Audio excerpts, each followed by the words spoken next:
शुक्लाम्बरधरं विष्णुं शशिवर्णं चतुर्भुजं प्रसन्नवदनं ध्यायेत् सर्वविघ्नोपशान्तये।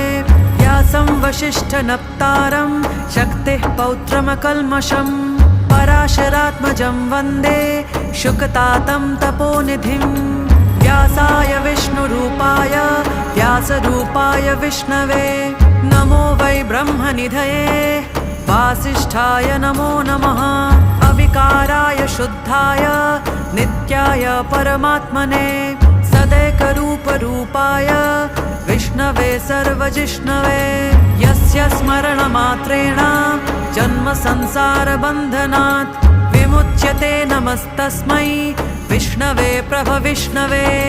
ॐ नमो विष्णवे प्रभविष्णवे।